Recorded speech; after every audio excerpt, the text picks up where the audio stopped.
When completing your application cover sheet, did you realise you needed to add an external investigator, but you weren't 100% sure what you needed to do? So remembering that this is only for those investigators who do not need to sign off online. Under the external investigators heading, we're going to make a few changes. So let's first jump into a new application cover sheet, human ethics page. Let's see, somewhere here we must have a new application draft. Remember, it's got to be in draft form. If you've already submitted it, this will need to go in as an amend investigators. Okay, so here's our application cover sheet. Let's scroll on down to the external investigators.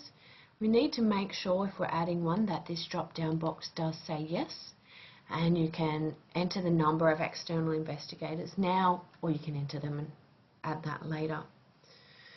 So in order to add, usual add button. Now the first thing you want to do is search, just in case this external investigator is already in the system. So if we did a search on a common surname, for example, we'll find quite a list. So have a look through just in case the person you're looking for is actually in there. So if we want John Smith from Murdoch University, we just scroll over here, press the link button. In this case, when we look down at external investigators, we'll see that all of John's information has been added, but we don't yet have a role.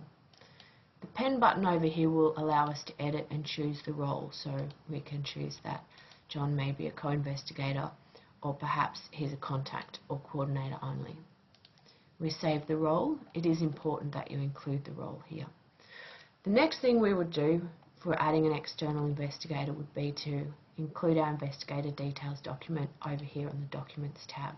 I'm not going to go through that because you can work that one out from all the other videos. Now the other thing we might have to do though, let's say we've got a second external investigator and we're going to add this person, and they're going to have an odd surname like I do, and we'll search and we'll find that we've got people in there already, but it's actually John that we want to add. In this case we'll need to create.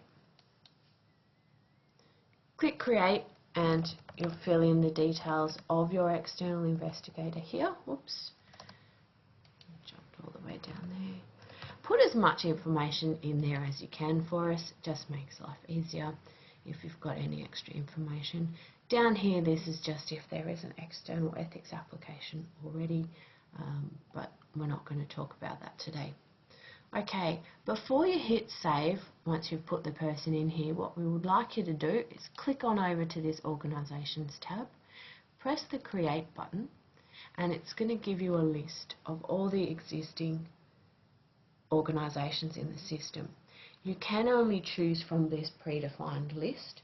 So if you're looking for a particular organisation, you can use part name, the whole name, whatever it is you have. So here we'll find that there are a few different universities we could choose from, and if the right one comes up, we'll just pick link and we're done. If however you went through that process and the organisation was not available, what we would ask you to do is to save the information and save your cover sheet.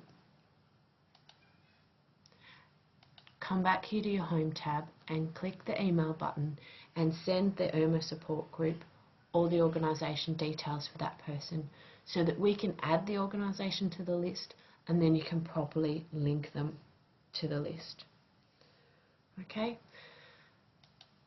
Otherwise, if everything was there and everything was available, I'm just going to jump back into where we were. Everything's there. Again, we need to make sure we add the role of this particular person. Don't forget to do that. Jump over to Documents, upload your investigator details form, and then you're ready to go. So from here we can submit if the rest of our application is ready, or save for later. So if you're amending investigators, you can do the same thing. So if you're doing amend investigating, you need to add an external person, follow the same process. If the organisation is not in the predefined list, please do email us with all the organisation details. That'll ensure that we can link the person to the right organisation and have everything we need in the system. Okay, so once you've done that and attached your investigator details, you can go ahead and submit whatever cover sheet you're doing. And that's it. You've added an external investigator. Not too difficult, but a little different than an internal investigator, remembering that this person is not going to be asked to sign off the application. If they need to sign it off, they need to be an internal investigator, and if they're not on the list and you need to request access for them as an internal investigator, you can click this button here and it will take you directly to the form to fill out. So all the information covered here is found in the IRMA User Guide. Feel free to contact the ethics team if you need any more information, if you need any more training.